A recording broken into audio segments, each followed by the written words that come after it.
Hello everyone and welcome back. So आपने इसका last lecture मेरा देखा होगा जिसमें मैंने आपको गेट के सिलेबस के बारे में इंट्रोड्यूस कराया था कि यहाँ पर जो स्ट्रक्चरल एनालिसिस हमने सब्जेक्ट कवर किया है, तो उस सब्जेक्ट से रिलेटेड जो क्वेश्चंस बनते हैं या जो टॉपिक कवर होते हैं गेट के अंदर, वो कौन कौन से टॉपिक कवर होते हैं। तो उसमें मैंने आपको फर्स्ट टॉपिक बताया था जो सबसे ज्यादा इंपॉर्टेंट है, बहुत ज्यादा इंपॉर्टेंट है, बिकॉज ये गेट में तो कवर करता ही करता है। इसके अलावा भी जितने भी कॉम्पिटेटिव अदर एग्जाम्स हैं उसमें भी इसका काफी वेटेज रहता है। तो वो जो टॉपिक था वो टॉपिक है इंडिटर्मिनेसी।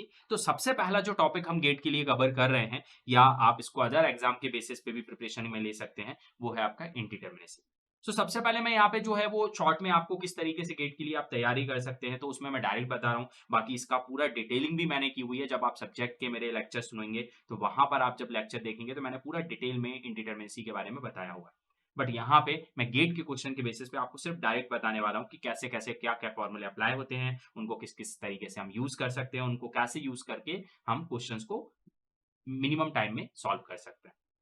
तो यहाँ पे इंडिटर्मिनेसी की अगर मैं बात करूं, तो इंडिटर्मिनेसी पे अगर मैं जाता हूं, तो यहाँ पे इंडिटर्मिनेसी हमें दो चीजों की पूछी जा सकती है। एक हमसे ट्रस्ट के बारे में पूछा जा सकता है, ट्रसेस के क्वेश्चन आ सकते हैं जिसमें आपसे इंडिटर्मिनेसी के बारे में पूछा जा सकता है, या इसके अलावा आपके ऊपर फ्रेम के ऊपर क्वेश्चंस आ सकते हैं जिसमें फ्रेम्स के बारे में पूछा सकता है। तो फ्रेम जो होते हैं उसमें बीम के क्वेश्चंस भी कवर हो जाते हैं और आपके फ्रेम के क्वेश्चन भी कवर हो जाते हैं। तो दो ही कंडीशंस यहाँ पे बनेंगी। इंडिटर्मिनेसी या तो आपसे ट्रस में पूछेगा या तो वो आपसे फ्रेम में पूछेगा, तो फ्रेम में बीम और फ्रेम दोनों कवर हो जाएगा, राइट। अब मैं अगर ट्रस की बात करता हूं, तो ट्रस में भी दो कंडीशंस होती हैं। एक आपसे वो 2D ट्रस पूछ सकता है, 2D स्ट्रक्चर के बारे में पूछ सकता है जिसमें 2D ट्रस्ट दे देगा और आपसे इंडिटरमिनेसी निकालने का बोलेगा, या degree of static indeterminacy find out करने के लिए बोलेगा, या static kinematic indeterminacy find out करने के लिए बोलेगा। तो या तो वो 2D के बारे में पूछता है या तो वो 3D के बारे में भी पूछ सकता है। दैट मीन कि हमें 2D के लिए भी प्रिपरेशन करनी पड़ेगी एंड 3D के लिए भी पढ़ना पड़ेगा कि 3D में किस तरीके से उसको फाइंड आउट किया जाता है। अब इसके बाद फ्रेम की बात करूं, तो फ्रेम में भी आपकी दो कंडीशन होंगी, या तो 2D पूछेगा या तो वो आपसे फ्रेम में 3D पूछेगा। तो 2D और 3D में दोनों के बारे में वहां पे भी आपको बताने वाला हूं। तो हम लोग यहाँ पे जो स्टार्ट कर रहे हैं, सबसे पहले इंडिटर्मिनेसी में हम लोग ट्रेसेस सबसे पहले स्टार्ट कर रहे हैं। तो सबसे पहले मैं बात जो आपसे करने वाला हूँ वो ट्रेसेस की बात करने वाला हूँ। इस ट्रेसेस में भी हम 2D एंड 3D में सबसे पहले हम 2D की बात करने वाले हैं। तो सबसे पहले मैं आपको बता रहा हूँ डिग्री ऑफ स्टैटिक इंडिटर्मिनेसी किसके लिए, for 2D truss. 2D truss के लिए कैसे फाइंड आउट की जा सकती है, राइट। तो डिग्री ऑफ स्टैटिक इंडिटर्मिनेसी जो 2D ट्रस्ट के लिए कंडीशन होती है एप्लीकेबल, उसमें जो फॉर्मूला आपका होता है वो क्या होता है, डीएस मतलब स्टैटिक इंडिटर्मिनेसी की मैं बात कर रहा हूं। और डीएस इक्वल यहाँ पे क्या हो जाता है आपका, तो डीएस आपका होता है external indeterminacy plus internal indeterminacy, मतलब डीएसआई। तो जो मेन फॉर्मूला होता है आपका degree of static indeterminacy calculate करने का, डीएस, वो होता है डीएसई जो एक्सटर्नल इंडिटर्मिनेसी को रिप्रेजेंट करता है, और डीएसआई जो इंटरनल इंडिटर्मिनेसी को रिप्रेजेंट करता है। और ये याद रखिएगा कि ये जो बेसिक फॉर्मूला मैं बता रहा हूं ये ट्रस में भी एप्लीकेबल है और ये आपका फ्रेम में भी एप्लीकेबल है। जब मैं फ्रेम के क्वेश्चन कराऊंगा तो सबसे बेसिक जो फॉर्मूला होगा डिग्री ऑफ स्टैटिक इंडिटर्मिनेसी का, वो यही होगा डीएसई प्लस डीएसआई। अब मैं अगर बात करता हूं कि सबसे पहले डीएसई का मतलब क्या होता है, दैट मीन कि डीएसई को कैसे कैलकुलेट किया जाता है, या डीएसई का मतलब क्या होता है, एक्सटर्नल इंडिटर्मिनेसी का मतलब क्या होता है। तो एक्सटर्नल इंडिटर्मिनेसी का मतलब ये होता है कि जिसमें हम सिर्फ सपोर्ट रिएक्शन के बेसिस पे बात करते हैं। लाइक यहाँ पे ये एक ट्रस बना हुआ है, मैंने एक सिंपल सा ट्रस लिया हुआ है, यहाँ पे ये सपोर्ट दिया हुआ है जो हिंज सपोर्ट है, और यहाँ पे एक रोलर सपोर्ट दिया हुआ है, तो ये रोलर सपोर्ट है। तो जब हम सपोर्ट के बेसिस पे बात करते हैं, सपोर्ट रिएक्शन के बेसिस पे बात करते हैं, दैट मीन हम लोग क्या किसकी बात कर रहे हैं, एक्सटर्नल इंडिटर्मिनेसी की बात कर रहे हैं कि एक्सटर्नल इंडिटर्मिनेसी उसकी कितनी है। और अगर मैं इंटरनल मतलब मैं मेंबर्स के बेसिस पे बात करूं, जैसे मेंबर के ऊपर भी फोर्सेस आते हैं, यहाँ पे ट्रस है, ट्रस के ऊपर क्या होता है, एक्सियल फोर्सेस आते हैं। तो इस मेंबर के ऊपर भी एक्सियल फोर्स आएगा, इसके ऊपर भी आएगा, इसके ऊपर भी आएगा, इसके ऊपर भी आएगा। तो जब हम मेंबर के ऊपर फोर्सेस की बात करते हैं, इसका मतलब हम इंटरनल इंडिटर्मिनेसी की बात कर रहे हैं। तो यहाँ पे दो तरीके की इंडिटर्मिनेसी होगी, एक एक्सटर्नल प्लस इंटरनल, दोनों को जब हम जोड़ देंगे, दोनों को जब हम ऐड कर देंगे, तो फाइनली हमें क्या मिलेगा, डिग्री ऑफ स्टैटिक इंडिटर्मिनेसी हमें मिलती है। तो हमसे जो क्वेश्चन में पूछी जाती है वो फाइनल वाली पूछी जाती है, डिग्री ऑफ स्टैटिक इंडिटर्मिनेसी। इसका मतलब हमको डीएसई भी निकालना आना चाहिए प्लस डीएसआई भी निकालना आना चाहिए। अब मैं आपसे बोलूं कि डीएसई कैसे निकलेगी, एक्सटर्नल इंडिटर्मिनेसी कैसे निकाल सकते हैं, तो डीएसई का जो फॉर्मूला होता है वो होता है external reaction of support.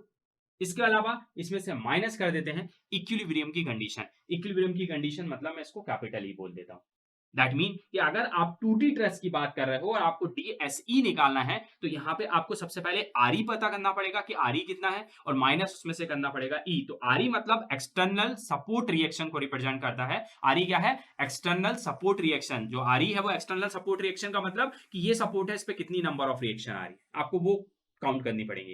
Plus ये सपोर्ट है, इसके ऊपर कितनी एक्सटर्नल रिएक्शन आ रही है आपको वो काउंट करनी पड़ेंगी। जैसे कि मैंने आपको पहले भी बताया है कि जैसे रोलर सपोर्ट होता है तो उस पर एक एक्सटर्नल रिएक्शन आती है, वो कौन सी होती है? वर्टिकल होती है। या हिंज सपोर्ट होता है तो उस पर दो रिएक्शन आती है, एक हॉरिजॉन्टल एक वर्टिकल रिएक्शन आती है। अगर फिक्स सपोर्ट होता है तो उस पर कितनी? 3 रिएक्शंस आती हैं, तो वो 3 हो जाएंगे। तो सबसे पहले आपको आरई निकालना पड़ेगा। आरई मतलब आपको इस सपोर्ट पे कितनी रिएक्शन डेवलप होंगी वो देखनी पड़ेंगी और इस सपोर्ट पे कितनी रिएक्शन डेवलप होंगी वो देखनी पड़ेंगी, तो वो आपकी आरई की वैल्यू हो जाएगी।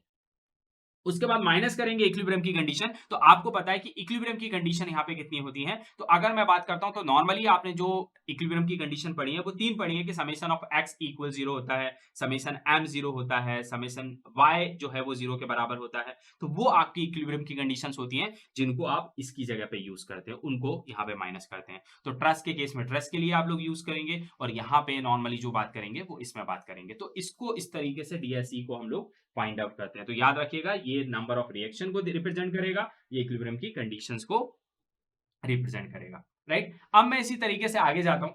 तो DSI की अगर मैं आपसे बात करूं, यहां पे DSI कैसे निकलता है, DSI कैसे निकालेंगे? तो DSI का फॉर्मूला यहां पे जो होता है वो होता है m minus 2j minus 3, m minus 2j minus 3। अब इसमें ये क्या कंडीशन है? ये इंटरनल इंडिटरमिनेसी को रिप्रेजेंट कर रहा है। इंटरनल इंडिटरमिनेसी मतलब, इंटरनल का मतलब हुआ कि जैसे इस मेंबर के ऊपर फोर्स आएगा, ये ट्रस का अगर मेंबर है तो इस पे एक्सियल फोर्स डेवलप होगा, इसके ऊपर भी फोर्स आएगा, इस मेंबर के ऊपर भी फोर्स आएगा, इसके ऊपर भी फोर्स आएगा। तो एम मतलब यहाँ पे नंबर ऑफ मेंबर्स को रिप्रेजेंट करेगा, जिससे आपको पता चलेगा कितने फोर्सेस आपको यहाँ पे काउंट करने हैं। तो जैसे अगर ये एक मेंबर है, इसका मतलब इस मेंबर पे एक फोर्स आएगा, एक्सियल फोर्स आएगा, इसका मतलब इसका एक फोर्स हो गया। तो एक मेंबर मतलब एक फोर्स हो गया, दो मेंबर मतलब दो फोर्स हो गए, तीन मेंबर मतलब तीन फोर्स हो गए। इस तरीके से जितने नंबर ऑफ मेंबर होंगे उतने नंबर ऑफ फोर्सेस आपके अननोन रहेंगे, वो आपको कैलकुलेट करना। तो m मतलब यहां पे क्या होगा? m को अगर मैं रिप्रेजेंट करूं तो यह m जो है वो नंबर ऑफ मेंबर्स को रिप्रेजेंट करता है। किसको करता है? नंबर ऑफ मेंबर्स, मेंबर्स को रिप्रेजेंट करता है। तो ये मेंबर्स को आप काउंट कर लीजिएगा कितने, राइट। अब इसी के बाद अगर मैं बात करता हूं, मैं माइनस कर रहा हूं 2j। 2j 2j का मतलब क्या है? तो यहाँ पे जो j है वो j नंबर ऑफ ज्वाइंट को रिप्रेजेंट करता है, number of joint. Number of joint like एक ये ज्वाइंट है जहां पे नंबर मेंबर मिल रहे हैं, एक ये ज्वाइंट है जहां पे नंबर ऑफ मेंबर्स कनेक्ट हो रहे हैं, एक ये ज्वाइंट है, एक ये ज्वाइंट है, एक ये ज्वाइंट है, एक ये ज्वाइंट है। तो जे जो है वो नंबर ऑफ ज्वाइंट को रिप्रेजेंट करता है और उसको मैं मल्टीप्लाई कैसे कर रहा हूं? मैं उसको मल्टीप्लाई बाय 2 कर रहा हूं। मैं 2 इसलिए कर रहा हूं क्योंकि हर एक ज्वाइंट पे, ट्रस के हर एक ज्वाइंट पे जो इक्विलिब्रियम की कंडीशंस होती हैं वो दो होती हैं। कौन कौन सी होती हैं? एक होती है summation of F X equal 0 और दूसरी होती है summation of F Y equal 0। मतलब हॉरिजॉन्टल डायरेक्शन में जो फोर्स होते हैं और वर्टिकल डायरेक्शन फोर्स जो होते हैं उनका समेशन 0 होता है। और अगर आपको इसको चेक करना है तो जब मैंने यूनिट फर्स्ट पढ़ाया था उसमें सबसे बाद में डिफ्लेक्शन ऑफ ट्रस मैं आपको पढ़ा रहा था, तो तब मैंने आपको बताया था कि हर एक ज्वाइंट में जब मेथड ऑफ ज्वाइंट को हम यूज करते हैं तो हर एक ज्वाइंट में हम दो इक्विलिब्रियम की कंडीशंस को यूज करते हैं। वर्टिकल फोर्सेस का सम 0 होता है और हॉरिजॉन्टल फोर्सेस का सम 0 होता है। तो वर्टिकल फोर्सेस की बात होगी वो ये हो गई और हॉरिजॉन्टल फोर्सेस की जो बात होगी वो ये हो गई। तो ये हम लोग कंडीशन कहां पे यूज करते हैं? ज्वाइंट में। तो याद रखिएगा जे मतलब नंबर ऑफ ज्वाइंट को रिप्रेजेंट कर रहा है और हर एक ज्वाइंट में कितनी इक्विलिब्रियम की कंडीशंस होती हैं? दो। तो एक ज्वाइंट पे दो हो गई तो दो ज्वाइंट पे कितनी हो जाएंगी? चार। तीन ज्वाइंट पे कितनी हो जाएंगी? छह। ऐसे दो दो ऐड हो जाएंगी तो उसकी जगह पे हम क्या लिख देते हैं? सीधा 2j। तो जितने नंबर ऑफ ज्वाइंट होंगे उसको मल्टीप्लाई बाय 2 करेंगे तो उतनी नंबर ऑफ इक्विलिब्रियम की कंडीशन आ जाएंगी। और उसमें से हम लोग क्या माइनस कर देते हैं? माइनस हम उसमें से 3 कर देते हैं। वो 3 इसलिए कर देते हैं बिकॉज जब मैं एक्सटर्नल इंडिटरमिनेसी निकाल रहा था तो ऑलरेडी मैं यहाँ पे 3 इक्विलिब्रियम की कंडीशन ले चुका हूं। जब मैं एक्सटर्नल इंडिटरमिनेसी निकाल रहा था तो 3 इक्विलिब्रियम की कंडीशंस का यूज मैं यहां पे कर चुका हूं, इसलिए यहां पे जब इक्विलिब्रियम की कंडीशन जो लूंगा मैं वो रिमेनिंग लूंगा तो 3 इसमें से माइनस कर दूंगा। तो पहले टोटल निकालूंगा, उसमें से 3 माइनस कर दूंगा तो मेरे पास इक्विलिब्रियम की टोटल अवेलेबल इक्विलिब्रियम कंडीशन आ जाएंगी, उसको मैं मेंबर में से माइनस कर दूंगा तो मेरे को फाइनली क्या आ जाएगी? यहां की इंडिटरमिनेसी निकल के आ जाएगी, उसको बोलते हैं इंटरनल इंडिटरमिनेसी जो कि होती है DSI।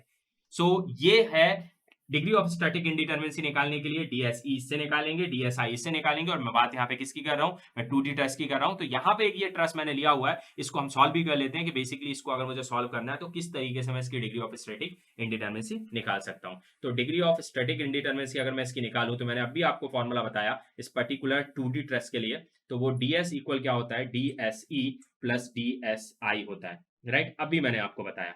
अब मैं अगर बताऊं कि सबसे पहले मुझे डीएसई निकालना है इस फ्रेम के ऊपर, तो डीएसई मैं कैसे निकालूंगा, डीएसई निकालने के लिए क्या करूंगा, मैंने अभी आपको फॉर्मूला बताया था, आर ई माइनस ई होता है, आर ई माइनस ई होता है। तो अगर मैं आर ई की बात कर रहा हूं, मतलब आर ई को मैंने बोला था कि एक्सटर्नल रिएक्शन जो सपोर्ट के ऊपर डेवलप होती है उनकी बात करनी है। तो कितनी रिएक्शन होंगी, यहाँ पे ये कौन सा सपोर्ट आपको दिख रहा है, ये कौन सा सपोर्ट है, ये हिंज सपोर्ट है, हिंज सपोर्ट है। तो हिंज सपोर्ट पे कितनी रिएक्शन आती है, एक वर्टिकल रिएक्शन आती है और एक हॉरिजॉन्टल रिएक्शन आती है। मतलब कितने नंबर ऑफ अननोन हो गए, नंबर ऑफ अननोन रिएक्शन यहाँ पे 2 हो गए। इसी तरीके से अब ये कौन सा सपोर्ट है, ये है आपका रोलर सपोर्ट। कौन सा सपोर्ट है, रोलर सपोर्ट। और रोलर सपोर्ट पे कितनी रिएक्शन आती है, सिर्फ एक वर्टिकल रिएक्शन आती है। कितनी आती है, सिर्फ एक वर्टिकल रिएक्शन आती है, यहाँ पे हॉरिजॉन्टल रिएक्शन नहीं आती, क्योंकि रोलर सपोर्ट का मतलब होता है स्कैटिंग। स्कैटिंग के ऊपर अगर मैं खड़ा हो जाऊं तो आप मेरे ऊपर से कोई लोड लगाओगे तो मैं नीचे की तरफ नहीं मूव करूंगा, लेकिन स्कैटिंग पे अगर मैं खड़ा हूं, आप मेरे को पीछे से प्रेस करोगे, मतलब हॉरिजॉन्टल लोड लगाओगे, तो मैं क्या करूंगा, आगे मूव कर जाऊंगा। दैट मीन कि मैं हॉरिजॉन्टल के अगेंस्ट रिएक्शन नहीं दूंगा। तो अब जो रोलर होता है उस पर सिर्फ एक रिएक्शन आती है, वो कौन सी होती है, वर्टिकल। मतलब कितनी नंबर ऑफ रिएक्शन होगी, तो 2 ये हो गई और एक आपकी यहाँ की हो गई, एक यहाँ की होगी। तो 1 और 2 ये कितने हो गए, 3। इसका मतलब आर की वैल्यू कितनी हो गई, 3 माइनस इक्विलिब्रियम की कंडीशन। और इक्विलिब्रियम की कंडीशंस कितनी होती है, summation of all vertical forces should be equal to 0, summation of all movement should be equal to 0 and summation of all horizontal forces should be equal to 0। That mean कि वो 3 होती हैं। तो 3 minus 3 करेंगे तो यहाँ पे डीएसई जो आपके पास आएगा वो कितना आएगा, 0। दैट मीन डीएसई की वैल्यू क्या है आपके पास, 0 आ गई। तो डीएसई आपने सबसे पहले निकाल लिया। डीएसई के बाद क्या लाएंगे आप, इंटरनल इंडिटरमिनेसी निकालेंगे, जिसको मैंने क्या बोला था, डीएसआई। और डीएसआई के लिए मैंने अभी आपको फॉर्मूला बताया, क्या होता है 2D ट्रेस में, m माइनस 2j माइनस 3 के बराबर होता है। तो यहाँ पे अगर मैं डीएसआई की बात करूं तो m मैंने आपको बताया था, m क्या होता है, number of members. Number of member कितने हैं, तो इसके काउंट कर लेते हैं, नंबर ऑफ मेंबर कितने, एक मेंबर ये, दूसरा मेंबर ये, तीसरा ये, चौथा ये, पांचवा मेंबर, छठवां मेंबर, सातवां मेंबर, आठवां मेंबर, नौवां मेंबर। मतलब टोटल नंबर ऑफ मेंबर्स कितने हैं, टोटल नंबर ऑफ मेंबर जो है वो यहाँ पे आपके कितने कितने आएंगे, 9 आएंगे। दैट मीन m की जगह पे आप क्या लिखोगे, 9 लिखोगे, राइट। माइनस ब्रैकेट 2 इंटू जे, जे मैंने आपको क्या बताया था, जे मैंने बताया था नंबर ऑफ ज्वाइंट के बारे में। तो नंबर ऑफ ज्वाइंट काउंट कर लेते हैं, एक ज्वाइंट आपका ये हो गया, दूसरा आपका ये हो गया, तीसरा ज्वाइंट आपका ये हो गया, चौथा ज्वाइंट आपका ये हो गया, पांचवा ज्वाइंट ये हो गया और छठवा ज्वाइंट ये हो गया। मतलब टोटल नंबर ऑफ ज्वाइंट कितने हैं, 6 है। तो 2 इंटू यहाँ पे 6 कर देंगे, राइट। और माइनस क्या करना है, माइनस करना है 3, और इसको सॉल्व कर लेंगे तो ये कितना आ जाएगा, 9 माइनस 2 इंटू 6 कितना होता है, 12। तो 12 माइनस 3, तो यहाँ पे कितना हो जाएगा, 9 माइनस 12 में से 3 माइनस करिए तो क्या बचेगा, 9। मतलब ये भी क्या आ जाएगा, 0। इसका मतलब डीएसआई की वैल्यू भी कितनी आई, 0। That mean degree of static indeterminacy हो जाएगी स्ट्रेस की, DS equal DSE plus DSi होता है। तो डीएसई कितना आया था, 0 आया था, और ये भी क्या आया, 0। मतलब इसकी डिग्री ऑफ स्टैटिक इंडिटरमिनेसी कितनी हो गई, 0। इसका मतलब ये एक तरीके से क्या हो गया, ये एक डिटर्मिनेंट स्ट्रक्चर हो गया, ना कि ये एक इनडिटरमिनेंट। बिकॉज मैंने डिटर्मिनेंट स्ट्रक्चर क्या होते हैं और इनडिटरमिनेंट स्ट्रक्चर होते हैं क्या होते हैं, वो मैंने ऑलरेडी पुराने अपने लेक्चर जो सब मैं सिलेबस कवर कर रहा था, तो सेकंड यूनिट का जब आप पहला लेक्चर देखेंगे तो उसमें मैंने आपको बताया हुआ है। तो बेसिकली ये 0 आ गई, दैट मीन कि ये एक डिटर्मिनेंट स्ट्रक्चर है और इसकी डिग्री ऑफ स्टैटिक इंडिटरमिनेसी कितनी है, 0 है। तो इस तरीके से आप 2D ट्रेस के ऊपर कैलकुलेशंस कर सकते हैं। नेक्स्ट लेक्चर में मिलेंगे और हम बात करेंगे 3D के लिए। Thank you.